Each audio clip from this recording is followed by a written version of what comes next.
What's up, everybody? Hello. Hello, hello, hello. Welcome back to the Spooky Soup Podcast. My name is Jesse. And I'm Tessa. It still feels good to be back. It does. I feel like a breath of fresh air. Yeah, no, sorry. Let me rephrase that. I feel like a breath of cemetery and night foggy air. Just clears your mind. Yeah. Just gets all those spider webs out of there, you know? Absolutely. I've missed you guys. I know you've missed us. 100%. Oh, yeah. I had a friend of mine. He was like, dude, you guys haven't posted since January. What the heck? And I was like, oh, dude, like, thanks so much for missing us. It feels good to be noticed. So that was awesome. Okay, cool. So today I have the Reddit story. I just have one. It's just a little bit long. That is A-okay. I'm ready for it. You got the historical story for us today? I do, and I'm giddy because I love this story. So excited. Hold on. Let me guess. Is it a Utah story? No. No? Yo, that's a first. This is because it is something that I have just invested way too much time into it, and I needed to talk about it. Okay, fair enough. Awesome.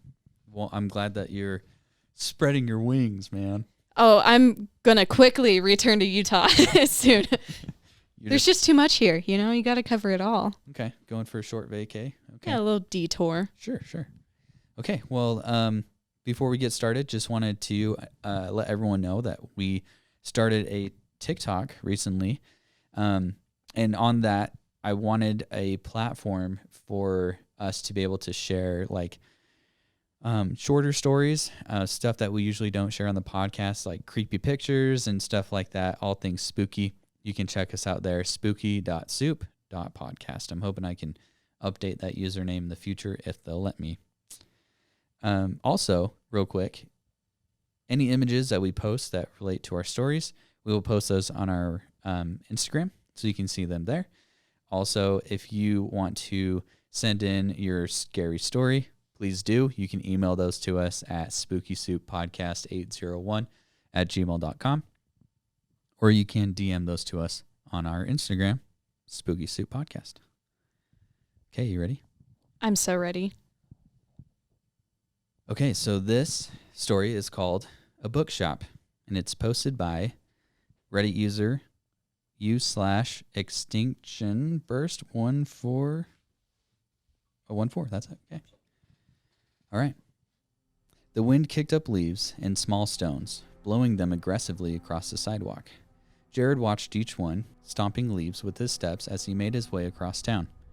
He was headed to a bookstore he had seen on a brief foray from his new home. It was time to clear his mind in an attempt to find peace during the recent changes in his life. A cold fall day seemed like the ideal time for him to explore this new shop only a few blocks from his studio apartment. Studio was a generous term. The apartment was previously a garage that his landlord was now renovating into a livable space. The bathroom was being put in this morning, waking Jared up at the ripe hour of 6 a.m. Spending his time on a futon all day with the power tools running and a constant procession of construction workers sounded far less appealing than going for a walk in the cold. And so, Jared found himself exploring a new place in a new town with his new life for the first time since arriving. The bookstore stood 2 stories, with the second jutting a few feet above the neighboring buildings with the same number of floors. It was old, with the buildings around it much newer and made of finer materials. The surrounding buildings made this shop seem out of place and time. Jared could relate to that. The bay windows were both completely glass with the name adhered to each in an old font, a bookshop. The letters were chipped in certain spots, likely the result of aging and general neglect. Jared took 2 more steps to the front door, dreading the bell that would alert the clerk behind the counter of his presence as he entered. The bell rang to his dismay, and he locked eyes with a woman behind the counter. She looked as old as the building itself, smiling faintly in his direction before resuming the reading she had been busy with when he walked in. Good. This was the kind of attention Jared was used to and wanted while he searched for a story to hold his interest for the next few hours before he could return to his apartment. The first floor was what he expected. The bestsellers and the stories adapted into movies to get the attention of casual readers. Each one could keep his attention for a time, but he knew there would be more days of leaving his apartment for the day while his unit was being finished. Jared felt pulled to the second floor, finding stairs with a creaky landing halfway up before turning 90 degrees to ascending further. Each stair moaned under his weight, and he cringed as the next stair seemed louder than the last. He could feel the old woman's eyes follow her only customer as he moved out of sight. Jared wondered, while he took his first steps on a dusty wood floor, how many people actually stayed long enough to explore the second floor to the shop. The air seemed stale here, and Jared felt as if every movement would kick up a small cloud of dust to obscure his vision and block his windpipe. He moved slowly to keep the dust down as much as he could, which was almost impossible. The first shelf held books that all looked the same, as if they were volumes of an encyclopedia or history books. They were a faded black, and although they were different lengths, the titles were a faded gold he could make out through the dust. The titles were obscured by the dust, and he wasn't interested enough in reading an encyclopedia to bother cleaning it for inspection. The next shelf looked the same, and the one after that. Jared became curious why the entire floor would have either copies of the same book or volumes in a series.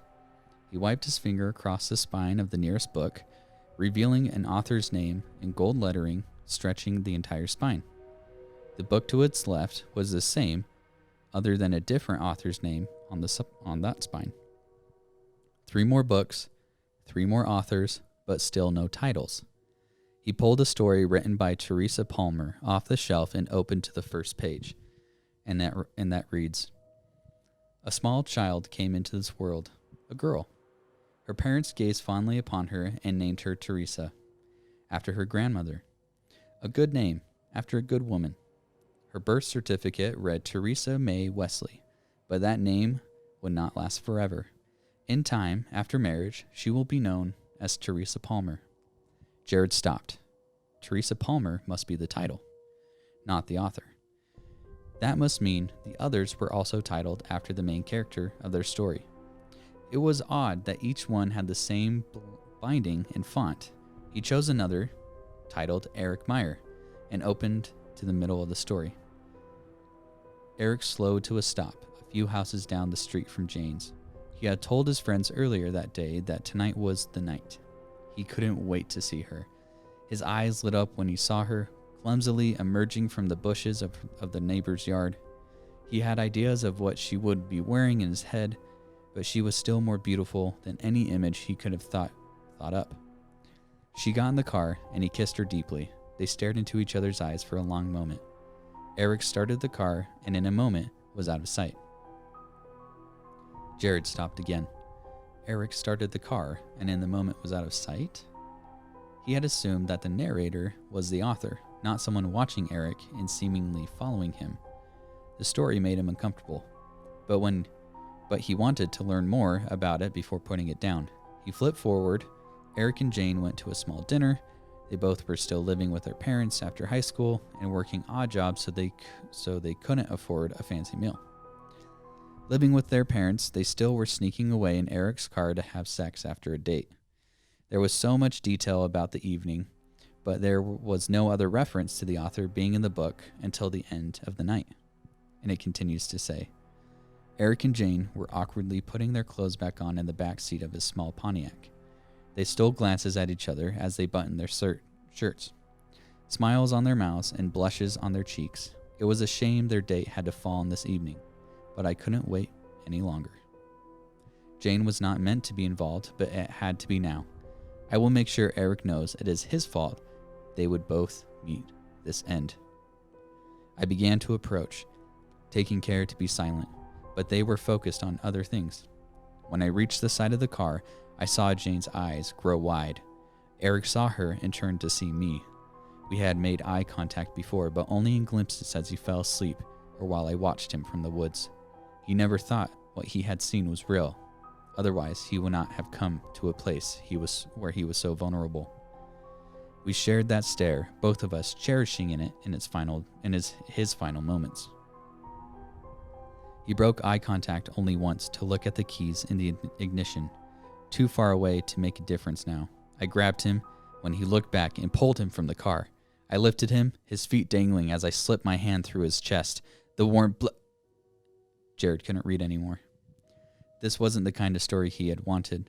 This felt too real, and horror was already a genre that unsettled him. There was enough horror in the world without him to seek it out in fiction. He ignored the rest of the books in this aisle, thinking it may just be a horror section. Only an hour had passed since he had left the house, so he needed to fill his time with something else. Jared continued to wander the aisles and picked another at random as far from the previous book as he could. Its title was also a person's name. This one was called Garrett Freeman, but he hoped that was the only trait it shared with the one about Eric. Jared flipped to the end just to make sure. This one's ending was no different. Garrett was followed and attacked at the end of the story. He quickly put the book back and turned to the first one he had chosen, Teresa Palmer. This book was longer than the other two, by 300 or 400 pages. Jared flipped to the end and read the last few pages. And they say, Teresa returned from her husband's funeral and stared out the window into the dark. She almost seemed to be looking for something. She was only a girl the first time I saw her, though. Saw her through a different window. Now she was an old and withered woman, lost in the world now that her love was gone. She scanned the yard once, then twice. She retreated to her kitchen and the lights flashed off. After a moment, she returned to the window and began scanning once more. She stood like this for some time before stepping out onto the porch. Teresa then did something none of the others have. She spoke to me. I know you're out there. My imagination isn't good enough to make you up. Please, come out. I didn't know what else to do but obey her. I revealed myself from behind the large oak. Teresa gasped, as they always do at first, but she closed her eyes and took a breath to still herself before looking to me again. This time we shared a stare, different from the ones before. I had thought those who had looked at me in the past had felt as fondly for me as I did for them. But the way Teresa looked at me proved I had been wrong all along. This look was unafraid. I only revealed myself. I would let her decide what came next for her. I've just lost everything. I might be crazy, but you are all I have left. Why are you here? I explained myself, why she was chosen, and why, one day, she would have to die. Teresa's eyes never strayed from mine. She looked up at me with brave eyes.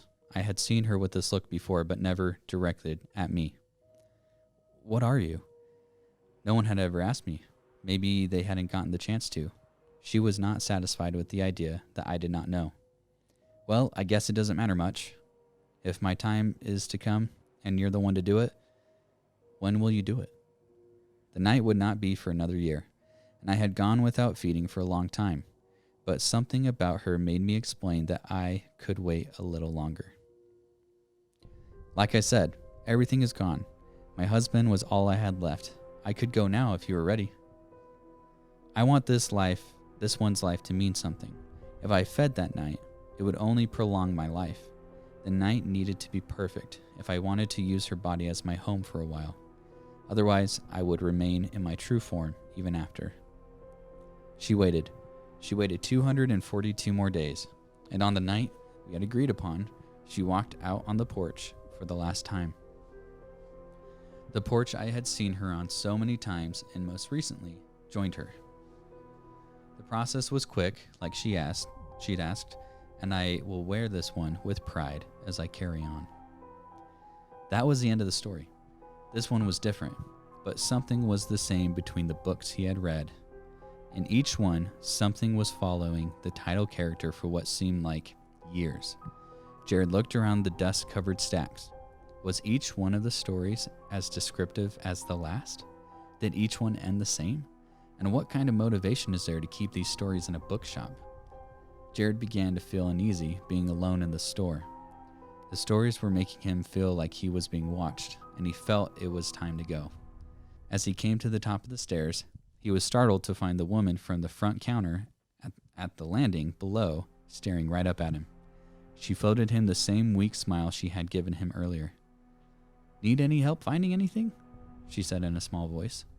"I'm just looking for now, but thank you." He wanted to leave. He didn't care how loud the power tools were or how uncomfortable his futon was. He wanted to be there now. "Those stories up there are really something, aren't they? I only skimmed a few, but I don't think they're much my speed." "Oh, well, I've been collecting those a long time. Long before you were born, I'd imagine." She let out a small laugh and glanced away. Something didn't seem right. Now that he was looking closer, the wrinkles and stretch on her skin began to look less natural than it had before. Were her eyes too deep set? Was her hairline just the smallest bit crooked? "Maybe I'll get a chance to come back and buy one next time I'm through." "Oh, sweetie, those aren't for sale. Customers actually aren't allowed on the second floor. It says on the sign right there." She pointed at a sign at the top of the landing that stated as much. Jared's stomach dropped. He had completely missed it when he climbed the stairs earlier. He had felt her eyes on him. Why hadn't she said anything? Did she want him to see? "I am so sorry, ma'am. I completely wasn't paying attention. I didn't take anything, I swear. If you'll just let me pass, I'll be out of your way." He felt trapped at the top of the stairs. The room seemed darker now, as if it were breathing down his neck. The old woman just continued to look at him. The stories were just fake, right? She stared for an eternity longer, or maybe just a moment. Then she smiled and walked back down the stairs. He was frozen there. He crept down the stairs, trying not to start running each time the loud creak resonated through the building. When he reached the landing, the old woman was back behind the counter. "Thank you. I'm really sorry I went upstairs. It won't happen again." "That's all right, son. I'm sure it won't. Those stories are hard to read twice," she grinned. Jared grabbed the nearest book on the discount rack and bought it with cash. He felt embarrassed for letting his mind scare him like that. This book, whatever it was, would be fine. He checked out, apologizing again for his negligence. "Thank you. When you come back, just pay better attention." She handed him the bag and his receipt. He made his way to the door as quickly but calmly as he could. He reached for the door, the bell jingling again as he opened it. He almost made it all the way out to the sidewalk before she spoke once more. "And next time, ask for Teresa, and I'll help you with anything you need." He didn't turn. He just kept walking. Jared had his head down as the wind blew directly at him. There was a second, only a second, when he felt like he saw something out of the corner of his eye. Ah! Oh, that was good. Freaky. Yeah. Oh, man. I like that one. I wish I could have an experience like this anytime I entered a bookstore. Barnes & Noble would be so much cooler. Seriously, they would have like the best horror section. It's all the second floor. Yeah, and it's just us. It's true stories. Books about people. Yeah. But, so, did the thing, like, kill Teresa and then took over her? Yeah. Is that what's going on? Yeah. 'Cause that's pretty crazy. It sounds like it settled down, made a life for itself, started a bookstore. Yep. And has, a great time living as Teresa. Sure. You want to know what I was thinking of the whole time I read this the first time? What? I was thinking of the villain or the monster from Jeepers Creepers for some reason. Yeah. But it's way nicer than that. Even though it kills, it's still nicer. So yeah. It just hangs out inside the shell of a human. Yeah. Okay. Well, hopefully I got y'all spooked for Tessa's very giddy story. Very excited. Ah. I know that I usually cover Utah-only stories, but today I'm taking y'all on a journey to the east, and then the west, and then the south. Okay. I don't know about you, but sometimes I get so into a true crime case that I just indulge in everything. I have to listen to everything, read everything, watch everything, just like hours and days worth of content so that I can learn absolutely everything about the case. And I kind of find myself drowning in the details here and there, but this is one of those cases to me. It has been on my mind for a very long time. Now, do you remember last week how I told you a story about a dentist in Colorado that killed his wife with cyanide. Cheers. So, cyanide comes in many forms. It can be gas, a liquid, or solid powder. I think people greatly misunderstand cyanide. You often hear it referred to in spy movies or as a quick way to die. But those who say that completely leave out the part that cyanide is actually one of the most painful ways to die. And let me say that again, it is one of the most excruciatingly painful, slow ways to die. And by slow, I mean because every second feels like an eternity when you've swallowed cyanide.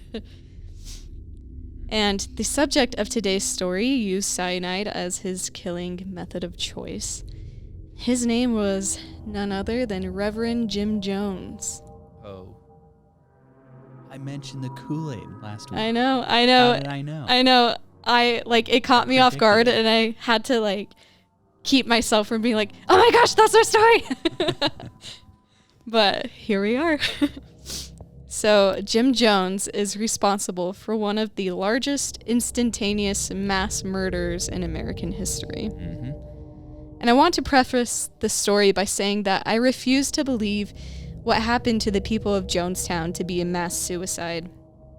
This was not a suicide at all, and I urge everyone to keep this in mind as I tell the tragic story, because it all starts to make sense when you understand it as a murder, not a suicide. Yep, 100%.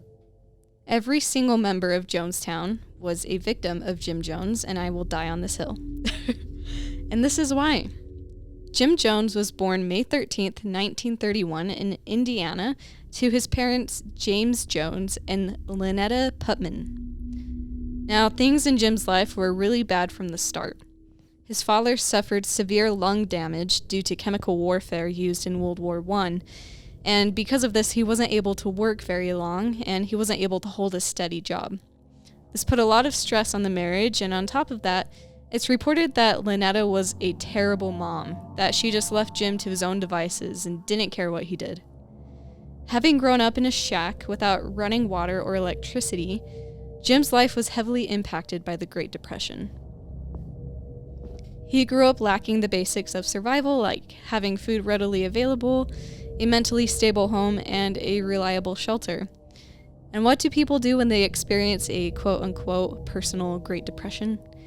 They look for something to hold on to with the hopes that it will pull them out of it. Jim Jones quickly became attached to religion. Not just one religion per se, but the idea or the essence of religion. He liked the organization, the sense of belonging, and perhaps the power one could hold over others in a religion. Now, we're well aware that every serial killer or deranged person in true crime usually presents disturbing behavior at a young age. He was known as the weird kid on the block who was outwardly and utterly obsessed with death. He would go to a nearby casket manufacturer and host funerals for roadkill that he picked up himself. And he would tell the kids in the neighborhood to come to these services. Some kids reported that Jim Jones even captured a cat and killed it for one of these funerals. This is a classic sign of a serial killer in the making. He would host these funerals for kids around the neighborhood to attend, but when he started doing them too much, the kids got really creeped out and they stopped coming to the services. He would also host sermons for the kids in the neighborhood and would play preacher for hours, forcing them to listen to him ramble on. Not only was he obsessed with death, but he was obsessed with Hitler and Nazi ideology, and on top of that, he started showing really concerning sexual behaviors as a young child. Even with the pleading of local kids in the neighborhood and their parents for his parents to discipline him, they refused to.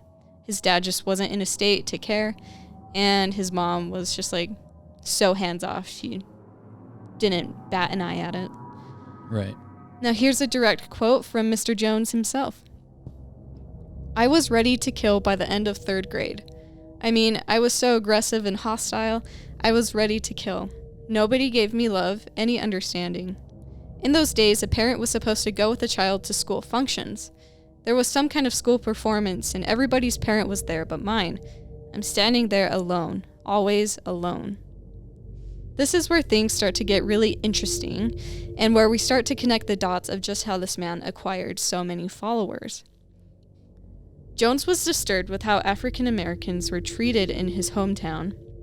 Even though he believed in Nazism and worshipped Hitler, he despised racism, which I don't understand how the two can coexist, because they obviously can't. But his dad was a very, very active member of the KKK.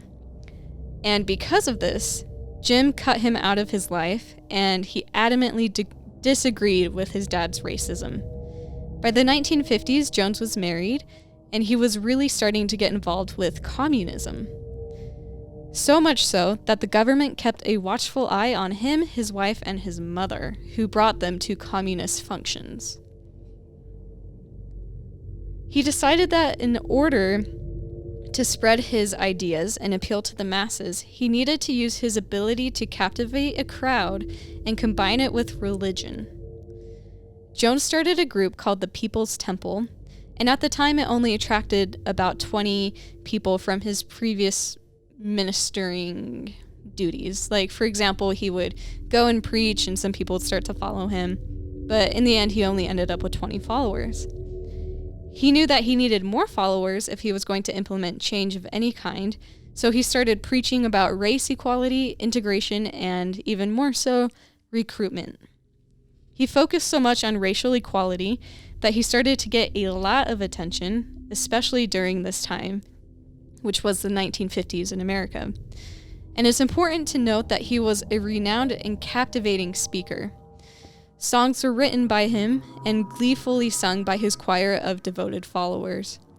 He started to gain a lot of traction in Indiana, and his listeners would come in every week to hear him, so much so that their following got massive. Now here is a clip I'm going to play for you from the BBC documentary about Jim Jones, and I want you to listen to the children's choir sing about him, and then the quotes that some of his followers have to say.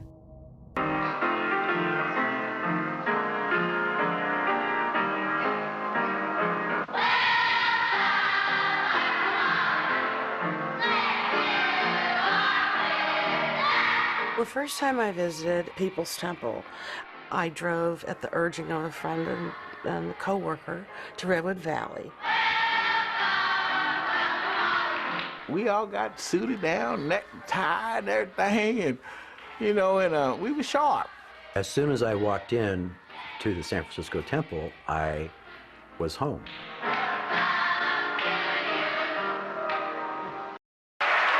It was an interracial group. The choir was interracial, and they used to sing this song, "Never heard a man speak like this man before.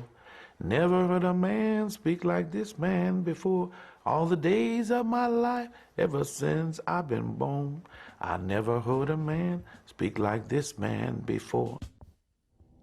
So it's easy to say that his followers were starting to get a little brainwashed and a little obsessed with their leader. Now, something good that came out of the Jim Jones story was that he collapsed one day. I'm not sure if this was due to an accident or if he was ill, but he was taken to the hospital and he was accidentally put in the blacks only wing. Yet, when the nurses tried to move him to the whites part of the hospital, he refused and he stood his ground and he would not leave. In fact, he even started making his fellow patients' beds in the mornings. He would empty their bedpans, and he would talk to them all the time. And because of his protest and the kind deeds that he was displaying, the hospital decided it was finally time to desegregate their wards and to treat everybody equally. This was massive for the time, and he did a lot more activism to desegregate the city, and in doing so, 1961 became his year. The city of Indianapolis was largely desegregated because of his efforts, and his following became so large that it was starting to gain national attention. Along with this gained popularity and his visions for peace and love, he was starting to slowly lose his grasp on reality. He announced to his congregation that God gave him a vision of nuclear warfare in the States and that they all needed to leave somewhere soon. I'm going to interject that Jim Jones could have been something great. He was ahead of his time and actually had the power to desegregate his city, which at the time they hadn't had someone like that before. This was a step in the right direction. He was smart, he had wit, and he had an ideal vision of the future in mind. It's really unfortunate what he decided to do with his power. Jones soon learned that South America was named as one of the safest places to go should there be a nuclear weapons war in North America. So, following his vision, or perhaps a hallucination, that God was telling him about impending nuclear warfare, he moved with his family to Brazil so he could scout out a location to permanently relocate the People's Temple out of Indiana.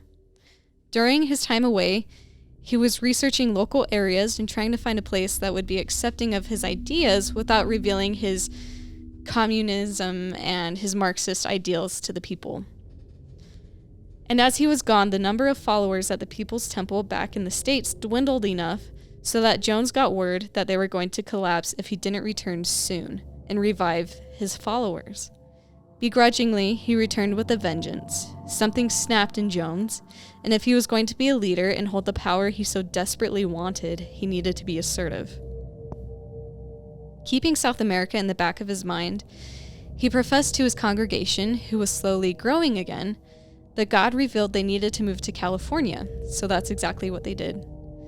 To appeal more to the crowds in California, San Francisco to be exact, Jones hid his communistic beliefs under the guise of what he called apostolic socialism. With the rebranding of his teachings, Jones decided to do a little rebranding himself. He declared that Christianity was wrong in the eyes of God, and that the Bible was the mockery of the true God, being that he, Jim Jones, was actually God on earth. To move to California, it took a lot of money, and they needed his people to work on farms in order for them to be able to keep the People's Temple up and going. And this move did nothing to help Jim's growing paranoia and his deteriorating mental state. And on top of that, he started abusing drugs. He believed hardcore that the government was out to get him and that the People's Temple would eventually be raided one day. He demanded that his followers paid him all of their money, and like I said, he forced them to go work on these farms and establish them and sell the produce in order to make more money for the People's Temple. He started controlling all of their finances too. This is another red flag of a cult leader, is when they start controlling your finances and how you spend or save your money, then it's probably time for you to question them. But unfortunately, the members of the People's Temple were already hooked on Jim Jones. And the slow burn of control that he had over them eventually lit ablaze when they dedicated their lives to this man that they assumed to be the real God. Jones started using sex as a weapon against his congregation. He raped women and men, all in the name of holiness. And this is another sign of a cult. Rebellion simply wasn't allowed in Jim's eyes.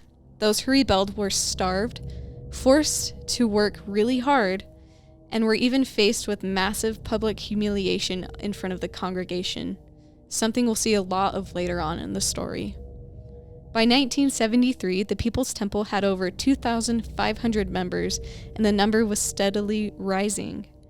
Keep in mind that all the while, Jim's paranoia was getting even worse. He suspected that the government would find out about his schemes and his rituals of sex abuse and stealing funds from the people who trusted him the most. So to evade the U.S. officials, he declared the People's Temple would be bound for Guyana in South America. It's important to note that Guyana was a socialist country at the time, so it was the perfect opportunity for Jones to blend in and hide with his ideas. By the time of 1974, members from the People's Temple were down in Guyana preparing the land for others to come live in harmony, safe from nuclear warfare, as Jones had said.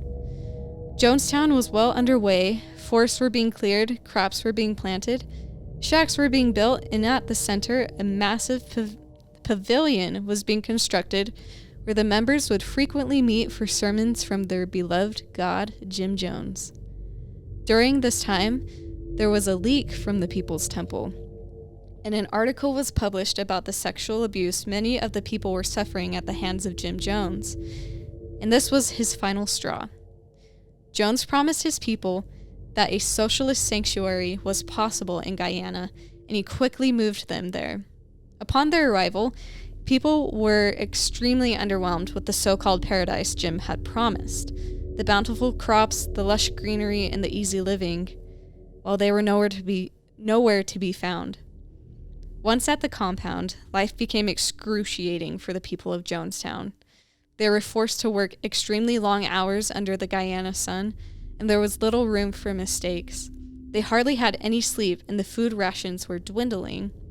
And on top of all of that, people were encouraged to be spies for Jim and would report to him any misdoings. Jim was hoarding their money and continued to weaponize his power to gain their loyalty. People became paranoid because their leader was a paranoid man. He continued to take drugs as his mental state was deteriorating. He started to do something which would infamously be known as white nights. Now, if you've ever heard of this, you probably hear white knight come to mind because an intercom system had been installed in Jonestown. And sometimes during the middle of the night, Jim would hop on the intercom, screaming, waking everybody up. Keep in mind, these people were exhausted, only having an hour, 2 hours, maybe 4 hours at most of sleep, and were working in the sun all day long. He would have them convene at the pavilion where he would preach to them for hours on end, sometimes from sundown to sun up, and then they would have to return to the fields and work all over again. When people are sleep deprived, they start to do, say, and think crazy things. These white nights were enjoyed by Jim. They were a test of his followers' loyalty, as they would hurry out of their shacks and be seated at the pavilion with him screaming "White Knight" over and over and over again. He had armed guards surround the structure as he would spew radical teachings at them and claim to have visions that the U.S. government was tracking them and was on the verge of a military attack at the compound. Imagine having to sit there for hours listening to this drugged man ramble on after working in the sun all day. They must have been so mentally defeated and exhausted in every single way. Time and time again, the people would be woken up by Jim's voice screaming, "Alert, alert, alert, white knight," over the intercom. They'd be surrounded by guards with guns and bows and arrows and fear for their lives that they were about to be raided by U.S. officials. During these white nights, Jones would force his people to chant, to sing, and to pray together to ward off the attackers, and of course, when no one attacked them during the night, Jim would claim this as a victory and say that their faith saved them. This is such a crazy manipulation tactic that it's hard to believe it actually happened when we're looking at it. You know, like hindsight's 20/20. Mm-hmm. He would also administer severe punishments to some of his followers, as I mentioned earlier. Some would be beaten in front of the entire congregation. Over 900 people, keep in mind. Yeah. Others would be sentenced to spend time in a box that they kept underground, which was a sensory deprivation chamber that he had built. One night in particular, Jim recorded himself punishing a woman who had an extreme fear of snakes. He would frequently record these punishments on tape, and in this incident, it's honestly just described as a senseless act of cruelty. In this tape, the woman is brought in front of the crowd at the pavilion. She's reprimanded and yelled at for something she did.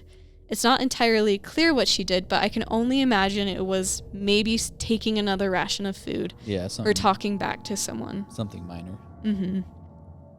Then, a snake is placed on her, and she's forced to stay there while the snake is slithering around her limbs. She's screaming in utter terror, and the crowd is laughing at her and screaming horrible names at her. A man in the crowd calls her snake food for dinner. And then Jones says this, and you can hear it on the tape. He says, to the snake, "Hi, you old sweet fella. I like him. The more I see of these guys, the more I like them. Yeah, look at that. Look at that grip. That's a grip. You're a good one." The crowd taunts her as the snake poops on her and starts to shed skin all over her. This is horrifying. I'm not scared of snakes, but I can only imagine the embarrassment, first of all, that she had being taunted by 900 people at once, being sleep deprived and weak, and having your biggest fear crawling all over you. Here's a clip from that tape. You can hear the terror in her voice as she's promising the people that she'll never do whatever she did again.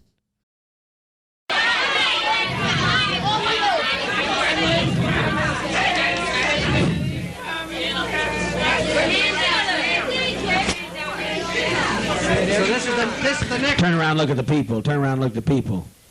Talk to them. See if they want to get the snake off your back. I apologize. I never promised I wouldn't do it again. I never promised I wouldn't do it again. Please forgive me. Please forgive me. I wouldn't do it again.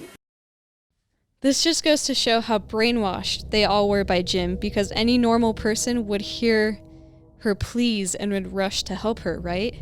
Oh, yeah, for sure. And it's the fact that it's families, regular families with children standing there just screaming at her, mocking her, calling her horrible words while she's literally experiencing the worst thing of her life. And it sounded like she's just like crazy flustered. You could tell she's just bawling, and like you could just hear the mucus in her throat from all the crying. And exactly, like she can't think properly because she's in survival mode and she's doing whatever she can. Now, during another one of these white nights, Jones passed out cups of liquid to his followers and told them to drink up and enjoy. After they drank up, he exclaimed that they had all just been poisoned and that the military would be here any minute to destroy them. Terror ensued as people started shaking and screaming, believing that they were on the cusp of death, including little children. Now, this was a lie. It was all a test to see if his followers would drink the cup. It was a test to see if he could make them do the unthinkable. And they were fine. At least for now. At this time, family members of those in Jonestown who were still in the U.S. grew really concerned. Jim had limited his followers' contact with the outside world, and their loved ones wanted to know what was going on with their siblings, parents, and children in the strange, faraway town that they were living in. They formed a group called the Concerned Relatives and brought up their concerns with Congressman Leo Ryan, who decided he would go on a special mission to Jonestown to collect intel. In fact, this was a human rights issue for American citizens, for all he knew, so he wanted to travel to Guyana to clear the air and make sure everyone was okay, and bring home people if they wanted to come home. When Jones caught word of Congressman Ryan's impending visit, he grew intensely furious, even more paranoid and angry. He prepared his people on what to say to the congressman to ease his worries. He ordered the pavilion to be decorated and a choir to be formed and the show of a century to be put on for the crew who was about to investigate the claims of human rights violations within the walls of Jonestown. Congressman Ryan was joined by several reporters, journalists, defectors from Jonestown, so people who had escaped, and concerned citizens, as well as an NBC film crew. So this was national headlines. This was a massive thing going on in the States, and people at Jonestown had no idea because their contact was completely cut off. Upon the crew's arrival at Jonestown, they were met with a kind hostility in a way where people were kind to their face, but they were a spy behind their back. Every move was monitored. Every conversation people had with the congressman was questioned. Everyone was on edge, to say the least, and most of all, Jim Jones was at the height of his paranoia. There's a movie about this that is so good. I bought it while I was doing this research because I liked it so much. It's called The Sacrament, and I highly recommend that every single person watches it. But it's one of those found footage kind of documentaries. Yeah. Have you seen it? I've not.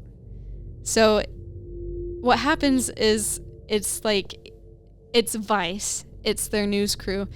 And someone has contacted them saying, my sister's gone with this group to South America. I don't know what happened to her. I want to go get her back. And it's based off of Jonestown. It's really good, and I recommend you watch it. And they get it down to a T what happened. Even the way he acted, the show that they put on, it's so good. And on top of that, recent news, Joseph Gordon-Levitt is going to be playing Jim Jones in a new movie coming out soon called White Knight. Oh, I thought it was going to be Leonardo DiCaprio. So cool. Dang. Sweet. Yeah. So that night, the people in Jonestown put on a huge party at the pavilion for their guests. They made food, performed music, and had Jim Jones speak to his people. Congressman Ryan made the announcement that he was flying home the next day and would take anyone with him who wanted to leave the compound. Later on during the festivities, a small group of defectors wrote a note that read, "Please help us get out of Jonestown." The member who was in charge of passing this note mistook one of the NBC crew members as Congressman Ryan. He attempted to hand the man the note, pleading for their freedom, but in the dancing and the passing of hands, it dropped to the ground. Oh, no. The man was not the intended Congressman Ryan. The note fell on the ground. A follower saw the note, and a voice erupted through the singing with, "He passed that man a note!" And this fatal mistake was the beginning of the end of Jonestown. Oh my gosh. Join us for my next narrated episode to hear the fate of Jim's victims. In part 2, we'll dive into how cyanide affects the body when ingested, a horrifying tape recording that was discovered at the scene of the crime, recording every single person's last breaths, and the ripples of Jim Jones today. I promise you don't want to miss it. It's going to be spine-tingling. Ooh, all right, all right. And we will air that the next week. That way you can hear both parts right after each other. Sweet. I'm Awesome. so excited. Okay. Yeah, tune in, guys. It's going to get really intense, so might as well give you a trigger warning now, but I think you can handle it. Yeah. We'll scare you in the next one, guys. Stay spooky. Bye.